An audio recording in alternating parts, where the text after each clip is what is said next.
ಮುಖ್ಯಮಂತ್ರಿ ಸಿದ್ದರಾಮಯ್ಯ ಅಧ್ಯಕ್ಷತೆಯಲ್ಲಿ ನಿನ್ನೆ ರಾಜ್ಯ ಉನ್ನತ ಮಟ್ಟದ ಒಪ್ಪಿಗೆ ನೀಡಿಕೆ ಸಮಿತಿಯ 64ನೇ ಸಭೆ ನಡೆಯಿತು. ಸಭೆಯಲ್ಲಿ ಸಚಿವರಾದ ಎಂಬಿ ಪಾಟೀಲ್, ಪ್ರಿಯಾಂಕ್ ಖರ್ಗೆ, ಚಲುವರಾಯಸ್ವಾಮಿ, ಮುಖ್ಯ ಕಾರ್ಯದರ್ಶಿ ಡಾ ಶಾಲಿನಿ ರಜನೀಶ್, ಅಪರ ಮುಖ್ಯ ಕಾರ್ಯದರ್ಶಿ ಎಲ್ಕೆ ಅತೀಕ್ ಸೇರಿದಂತೆ ಮತ್ತಿತರರು ಉಪಸ್ಥಿತರಿದ್ದರು. ಸಭೆಯಲ್ಲಿ ಒಟ್ಟು 9,823.31 ಕೋಟಿ ರೂಪಾಯಿ ಮೊತ್ತದ ಬಂಡವಾಳ ಹೂಡಿಕೆ ಯೋಜನೆಗಳಿಗೆ ಅನುಮೋದನೆ ನೀಡಲಾಯಿತು. ಇದು ಸುಮಾರು 5,605 ಜನರಿಗೆ ಉದ್ಯೋಗ ಲಭ್ಯವಾಗಲಿದೆ.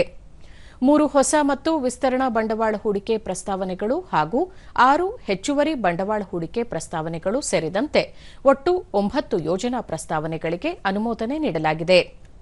ಕೋಚನಹಳ್ಳಿಯ ಎಲೆಕ್ಟ್ರಾನಿಕ್ಸ್ ಮ್ಯಾನುಫ್ಯಾಕ್ಚರಿಂಗ್ ಕ್ಲಸ್ಟರ್ನಲ್ಲಿ ಸೆಮಿಕಂಡಕ್ಟರ್ ವಲಯದಲ್ಲಿ 3,425 ಕೋಟಿ ರೂಪಾಯಿ ವೆಚ್ಚದ ಪ್ರಥಮ ಯೋಜನೆಗೆ ಸಭೆಯಲ್ಲಿ ಅನುಮೋದನೆ ನೀಡಲಾಯಿತು. ಸಕ್ಕರೆ ಕಾರ್ಖಾನೆಗಳು ಉಪ ಉತ್ಪನ್ನಗಳ ಉತ್ಪಾದನೆ ಸಂದರ್ಭದಲ್ಲಿ ರೈತರಿಗೂ ಲಾಭಾಂಶದಲ್ಲಿ ಪಾಲು ನೀಡುವ ಕುರಿತು ಪರಿಶೀಲನೆ ನಡೆಸಬೇಕು. ಮಹಾರಾಷ್ಟ್ರ ಮತ್ತು ತಮಿಳುನಾಡಿನಲ್ಲಿ ಈ ಕುರಿತು ಅನುಸರಿಸುತ್ತಿರುವ ನಿಯಮಗಳನ್ನು ಪರಿಶೀಲಿಸಲು ಸೂಚಿಸಲಾಯಿತು. ಕೆಐಎಡಿಬಿಯಿಂದ ಕೈಗಾರಿಕೆಗಳನ್ನು ಆರಂಭಿಸಲು ಜಮೀನು ಪಡೆಯುವ ಕಂಪನಿಗಳು ನಿಗದಿತ ಅವಧಿಯಲ್ಲಿ ಕೈಗಾರಿಕೆಯನ್ನು ಆರಂಭಿಸದಿದ್ದರೆ ದಂಡ ವಿಧಿಸುವುದು ಸೇರಿದಂತೆ ಸೂಕ್ತ ಕ್ರಮ ಕೈಗೊಳ್ಳುವ ಕುರಿತು ಪರಿಶೀಲನೆ ನಡೆಸಬೇಕು ಎಂದು ನಿರ್ದೇಶನ ನೀಡಲಾಯಿತು.